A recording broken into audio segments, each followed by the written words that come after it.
on the Suplex City Limits channel. I'm your host, Jared.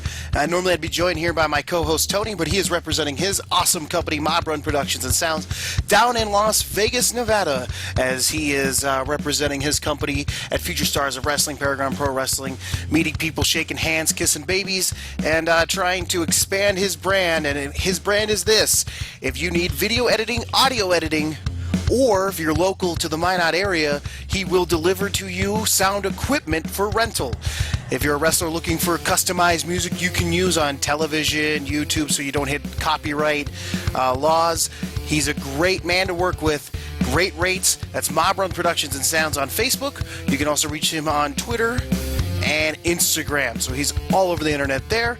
And so let's get into the Fully Loaded podcast.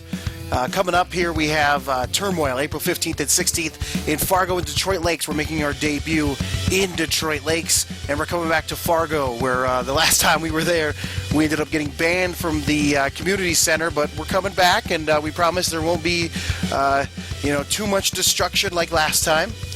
It was a blast. Maybe we had a little bit too much fun. But then after that, we're going to be May 20th and May 21st in Minot, and then we're making our debut in Bismarck, Mandan. So if you want to find out more information about those dates, if you're in the area, you can check that out at Fully Loaded Wrestling on Facebook. We're also on Twitter, F_L_wrestling, very streamlined for you on Twitter. And, beyond that, I mean, those shows can also be seen on YouTube, on our YouTube channel. Click subscribe. We're Fully Loaded Wrestling on YouTube. Every match we have is right there for you to watch. Not a lot of companies do that. Not a lot of companies are giving that away for you, to you. All we ask is you subscribe, and maybe we got a few gems coming your way, little added features as we add subscribers to make this worth our while, because we do monetize those videos, but if we only have a couple hundred of you, it's hard for us to monetize them. It's hard for us to do fun things like streaming and live streams. Huge. It's a big deal, but we got to make it worth our while to get that equipment. So it's on you guys to click subscribe, get to YouTube, find us. I promise you, you will find matches that you will fall in love with. And one of those matches that I just was thinking about, just posted, was Scott Story versus Matt Cage. An incredible bout.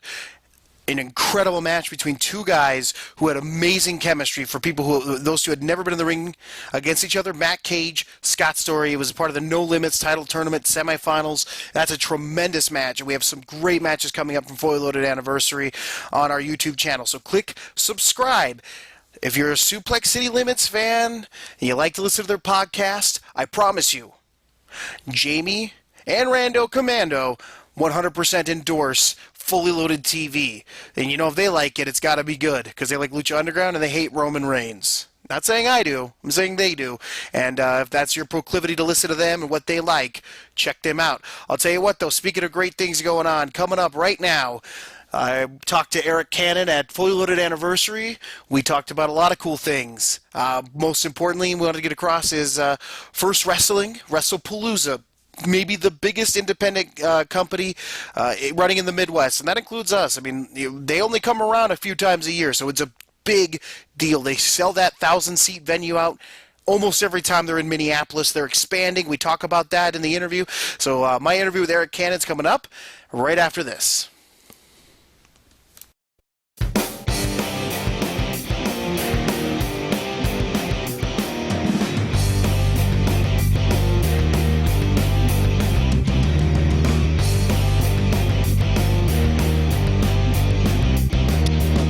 All right, well, this is the Fully Loaded podcast. This is my guest, Arik Cannon. How you doing today, Arik?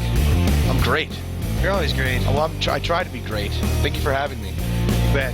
So how on earth did you get to become the first ever and only PBR-sponsored pro wrestler? I'm just really good at drinking PBR. Oh, that's all it took? Pretty much. It's crazy. I started doing the DUF thing with Sammy Callahan at Dragon Gate USA and at the Evolve shows a few years back. And people just started asking, like, oh man, are you like the PBR wrestler guy? And I just said yes. Of course I am. And it snowballed. They started tweeting it, and I'd be in the ring with PBR doing spots or moves and stuff, and people would take pictures of it and tweet it, and like they would tag Pabst Blue Ribbon in the tweets, and it just snowballed into something. Shout out to those fans. Yeah, right. Hell yeah. Thanks, wrestling fans. I can't think of a sweeter sponsor for Arik Cannon than beer. Not just beer, but Pabst Blue Ribbon. Right, Pabst Blue Ribbon. Yes. So when did you get started wrestling? Oh man, I started training in April of 2001. April 9th, 2001 was day one. Oh, so that's like the hottest time in the business. Well, it wasn't. WrestleMania 17 was right around then. That was like the heyday of the end of the really the crest of the Attitude Era. Okay, maybe. But yeah, that was it. I started training in 2001, and it was something that something I wanted to do for a long time. Like, I was that kid in high school that wore a wrestling shirt like every other day, and yeah, well, you know, if it was on video and I could get my hands on it, I wanted to watch it. I had like thousands of VHS tapes, just all the wrestling I could get my hands on. Who was your guy going when you were a little kid? Who was your guy? When I was a kid, I was a little warrior, but I also really liked Junkyard Dog. Well, who didn't like you? I mean, like a lot of Greg the Hammer Valentine definitely didn't like him. That's true. Those racist promos, you've seen those, right? Yeah, I think everyone got one against him. No, but Valentine especially. Yeah. They were brutal. Was it Roddy Piper painting himself half black? No. Bad? Well, I mean, like that was bad, but like, you know, it was the hot rod. Yeah. What are you gonna do? He gets away with it. Yeah. I was a Macho Man guy. I believe that. But it went from Warrior and Junkyard Dog, and then I started to really get into everything Cactus Jack, which was weird too, because like at the same time I was like really into everything Cactus Jack. Yeah. That's when I also started to fall in love with Kenta Kobashi. Nice. So like so weird and opposite ends of the spectrum in terms of what I was watching at that time, but yeah, man. Just love that sick Cactus Jack apron elbow onto those exposed Bill Watts floors. Man, no thanks. I used to think about like, man, what like these guys that I grew up loving, like I want to use some of their stuff in my matches, you know, like not one time, not for even a second was I ever like, man, that elbow off the apron's a good idea. No. Nope. No. Not even on the mats is that a good idea. No thanks. And he did that pretty much his entire career. That was the Mick Foley elbow, the Cactus Jack elbow. Yes. Get that. So, you know, when you started out, 2001, that's like the heyday of hardcore. And now hardcore's sort of out. There was a lot of it going on, man, and like I don't necessarily want to do all that crazy stuff, but were you a deathmatch guy when you started out? No. I've seen some bloody matches with you, though. I have had my share of the wars in the ring. Yeah. But I've never been like you can't see me right now, but I'm doing air quotes with my fingers. Corbin did it too. It must be a Minnesota thing. Yeah, you can't see it because it's a podcast, but I've never been a finger quotes deathmatch guy. Yeah. But it's definitely a guilty pleasure. I fucking love watching good death matches. IWA Man, Toby Klein and Necro Butcher used to have some awesome matches. Yeah, crazy. Necro Butcher just announced his last match. Yeah. Shout out to him. That guy's been doing that specific type of match for a very long time. He's like one of the smartest fucking dudes you'll ever meet, too. That's what I've heard. Yeah. I can't remember. I can't remember who said it, but he's like you wouldn't believe it, but he's like the nicest guy. He sure is. I sure as shit don't want to get into a fist fight with him. No. But he's the nicest dude, and he's so smart. But yeah, like I've had my share of silly things that have occurred in a wrestling ring. So you ran with Sammy, and he was CZW there for a while. Yeah, but I didn't do any of that stuff. Yeah. I had a match.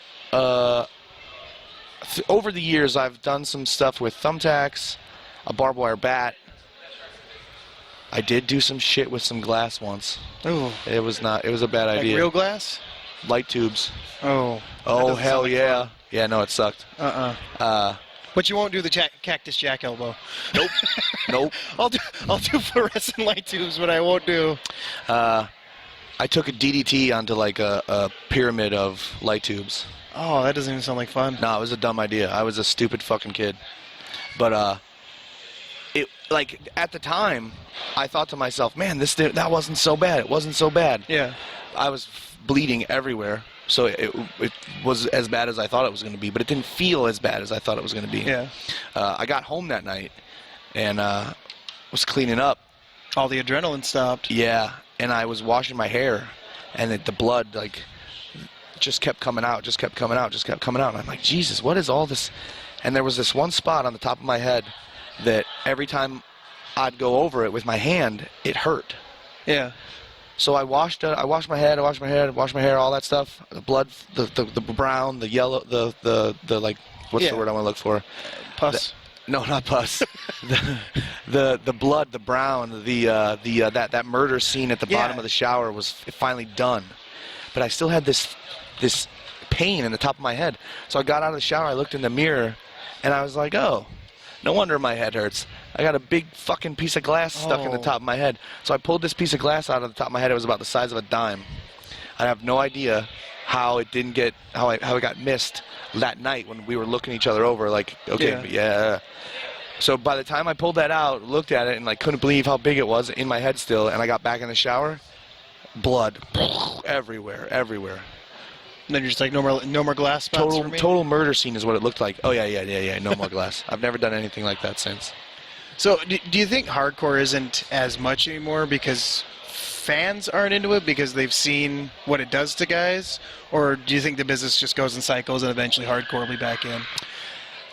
I think part of it is the idea that you don't see anything like that on TV anymore.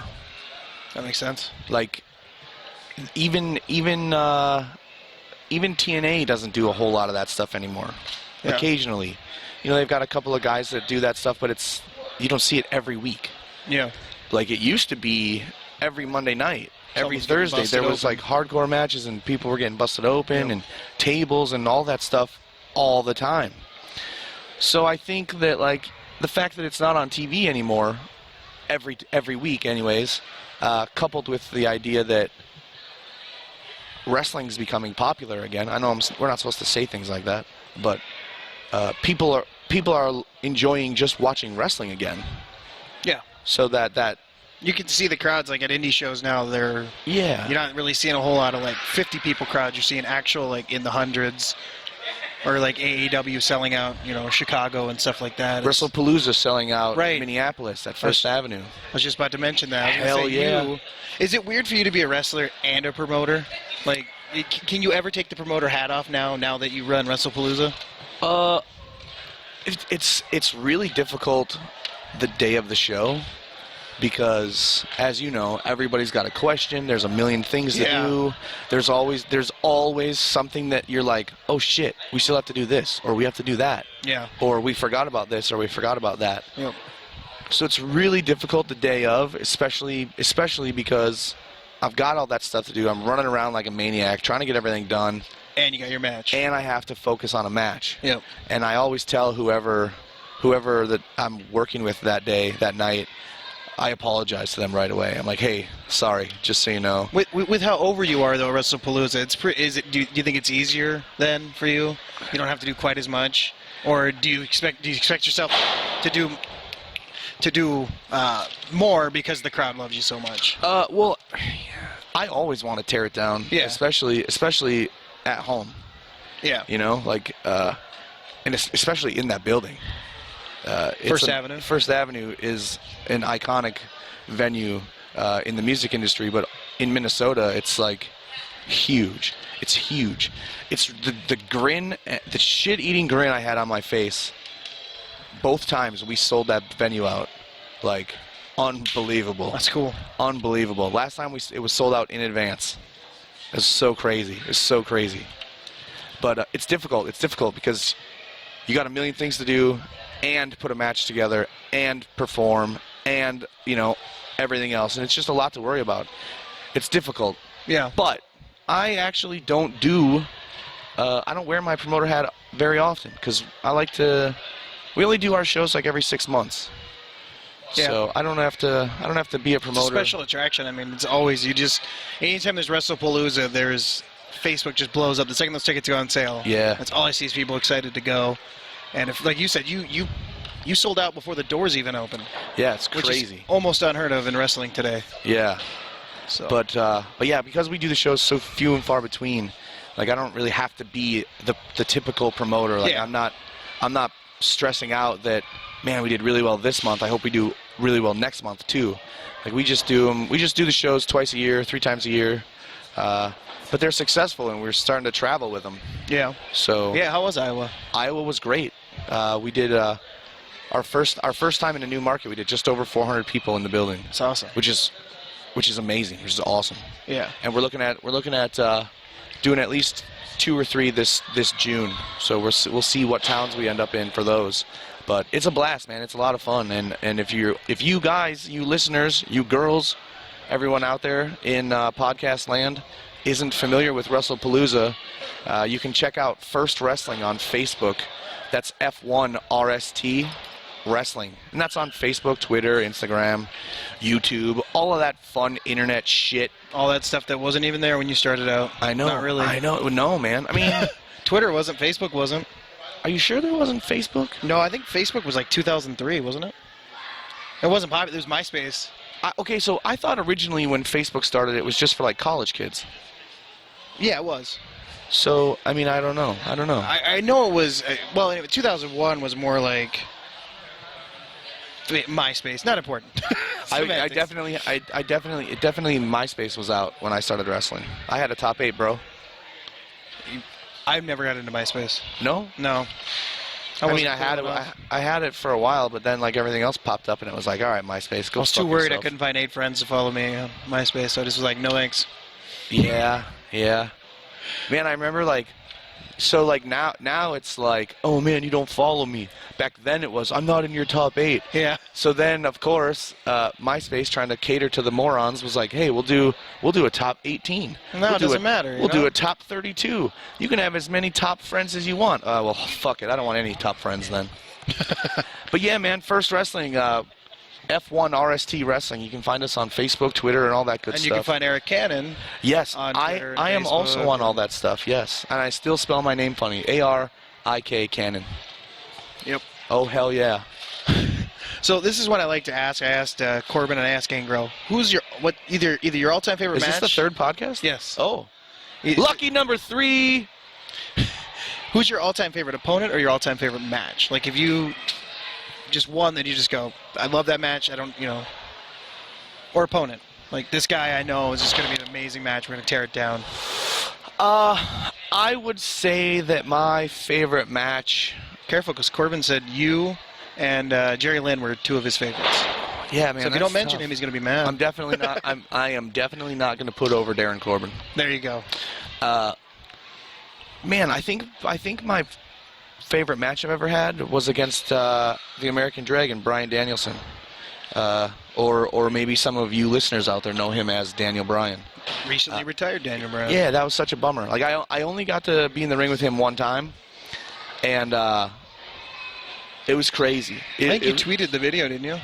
The match when during his retirement. I thought. I think I put something out there, like a picture. Yeah, I think it was a something picture. Like yeah. But yeah, that was.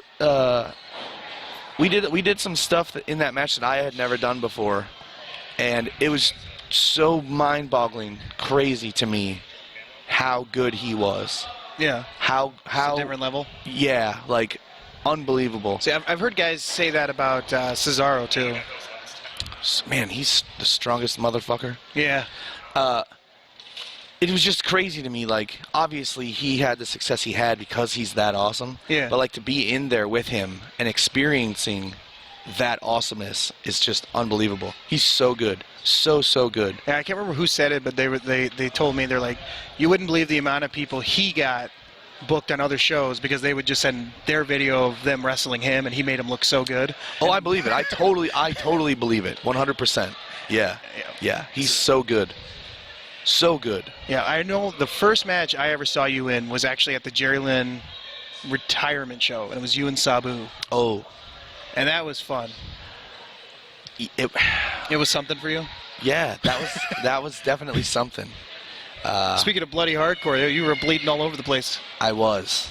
he stabbed me in the face. He does everybody. Well, if anybody's going to stab you in the face, I guess Sabu's not the worst guy to stab you in the face. That's a good point. Yeah, that was crazy. They told me that that's what they wanted me to do that night. They were like, hey, we got you with Sabu. Is that cool? And I was like, yeah, that's fucking cool. Hell yeah. Because, like I said earlier, when I transitioned into, like, being a big fan of Cactus Jack, Sabu and Terry Funk and, like, those dudes were all kind of intertwined. Like, you couldn't watch one of their matches without seeing the other involved in some way, in some fashion. So, yeah, that was cool. Yeah, that was very cool. Yeah. So I think that's a good Definitely spot. not one of my favorite matches. No. Because, he stabbed the fuck out of me. Yeah. But still very cool. Very cool. Man, to pick a favorite match and, like, some favorite opponents, that's difficult. Have you ever been across, other than Sabu, have you ever been across the ring for something you're like, holy shit, I really get to wrestle this guy? Mick Foley was a special guest referee in one of my matches. Oh, that's cool. Terry Funk was a enforcer in a match Did he I hit had. someone with a chair? No, but he punched me in the face. Oh, proud moment for you. Terry Funk punched me in the face. And all the stories you hear about, oh, Terry Funk's got the stiffest punch in wrestling and da-da-da-da, man, they are true as fuck. I think if there's two people I wouldn't want to be punched by, it's Vader or Funk. Yeah, that's probably, yeah, definitely. Man, it felt like he had a brick attached to his wrist. He punched me in the face so fucking hard. But didn't complain about it. No. Thanked him for it. Thanks for punching me in the face. Wrestling's a weird business. Man, we're idiots. Thanks for cutting me, Sabu, and thanks for punching me, Terry Funk. Pro wrestling, guys. Hell yeah. Do you think, some guys now, like, some of these younger guys, they get to go, shit, I'm in the ring with, like, Arik Cannon. Do you ever think that, like, do you ever reflect on that? Or you're just like, I get in the ring and have fun? It's a real cool feeling to be, like, but at the same time, it's like, I guess, man, I've been doing this for a while and I'm getting old. Yeah. 15 years. Yeah, because I'll have a kid be like, man, I used to watch you before I got into wrestling. You were one of my favorites. Or this or that or whatever. And I'm like, wow, that's really cool. Like, out of all these guys that you have access to now with YouTube and the WWE Network and all this stuff, like, you could literally watch anybody you want anytime you want. Yeah. And, like, you want to come up to me and be like, yo, you're my favorite wrestler. And I'm really excited to be in the ring with you today. Like, that's really cool. Yeah. But it's also a lot of pressure. Oh, you still feel pressure? When I have to work with somebody that's like, man, I grew up watching you and you're cool. one of my favorites. Because you can't help but feel like, well, shit. I better deliver. I better, not ruin this kid's memory of me. Better chop him. And then I take him to the bar and make him buy all the drinks anyways. And he's like, oh, Arik Cannon's a dickhead. I don't, I still get a little nervous when I wrestle. But, like, right before I go through the curtain. Yeah. But as soon as I get to the ring, I'm over it. Yeah, I think Austin said that if those butterflies are gone before you break that curtain, you might as well just hang it up. Yeah, like, I always have this feeling like I gotta pee, but I don't actually have to pee. Yeah. But I feel like that's my nerves still. Yeah. Because, like, I don't get, like, nervous, anxious, excited, like, sick feeling. I just have this feeling in my stomach, like, okay, it's almost time to wrestle. I gotta perform. Man, I feel like I gotta pee. Never have to pee. Nope. That Not even with all the beer in you. No. That whole nervous pee thing. I get that feeling. It feels like I have to pee. But there's no pee. I think no pee is the best way to end this podcast with Arik Cannon. I'm kind of angry we don't have any PBRs over here. I'll get you one right after this is done. All right, well, this is the Fully Loaded Podcast. You can follow Arik Cannon on Twitter, on Facebook. Check out First Wrestling. Yes. F1RST. All and that good YouTube, stuff. And Twitter. when you find me on Twitter, tell me you listen to this podcast. And buy him a beer. Yeah, please. I like PBR, guys. And get him a shot of Jameson with it, too. Deal. All right, guys. All right, well, we'll be back to wrap this up with Tony. And thanks to Arik Cannon. Oh, you're going to wrap the show up with Tony? Yep. Oh. We do the beginning, Tony. and then we do the end. Fair enough. All right. Well, thank you. No, thank you, guys. Well, that was quite an enjoyable interview with Arik Cannon. I hope you fans enjoyed it as well. And like he said, he told Tony to fuck off, and Tony fucked off all the way to Las Vegas, where he's representing Mob Run Productions and Sound. Now, if you notice, there's a difference between this audio and the audio from the interview. This audio maybe not as good because I don't have quite the rig that Mob Run Productions and Sound does. That's, I'm kind of from, guerrilla warfare style. This one, I'm just on my laptop in my room. Not the big production style that he has. But Mob Runs Productions and Sound, please check them out on Facebook. If you're looking for customized editing of music, video, whatever you could think of, he also does, if you're into the music industry, if you're into metal, hard rock, country, whatever, and you need a guitar pedal, a custom guitar pedal, he does that as well. You can check out his website, Mob Run Productions and Sound, and check out Fully Loaded Wrestling on Facebook. FullyLoadedWrestling.com is our website. As well, and like I said, check out our YouTube page. If you love wrestling, you're gonna love our page. We have hours and hours and hours of great wrestling with former WWE stars like Gangrel. We have Tommy Dreamer. We have TNA stars, like Robbie E. So it's definitely worth your while. Check it out. Like I said, there's a couple. I would recommend you watch all of it, but really, if you have to find them, Matt Cage versus Scott Story was just up, and it was an incredible match. And then Matt Cage versus Darren Corbett, and maybe there's a theme here. Or Christian Rose taking on Arik Cannon from Embrace the Darkness was a tremendous match. So there's a lot of great matches in there. And I know if you're a wrestling fan, we do it right. We have matches pretty much for anyone and everyone. There's matches in there that are heavy on the comedy. There's matches in there that are heavy on the strikes, as would be expected when you have people like Matt Cage. Speaking of Matt Cage, and it seems like that's all I've talked about when it comes to matches, is Matt Cage will be on the next Fully Loaded podcast. That'll come out in April. Well, later in April. Actually, knowing me and how I procrastinate making these, that thing may not be out till May. But the next time it drops, I'll talk to Matt Cage, and we'll talk all things professional wrestling, and we'll see what we can dig out of him. But anyways, that's the Fully Loaded podcast. I like to keep this thing at a tight 30 to 35 minutes for you. I don't like to do the marathon runs. I'll leave that to the great men on Suplex City Limits, Rando and Jim. And Jim, Rando, thanks for letting us be on the Suplex City Limits channel. And thanks to all the Fully Loaded Wrestling fans who listened. And thanks to all the Suplex City Limits fans who clicked that download button and decided to give us a shot this time. Thank you very much. And as always, oh, hell yeah.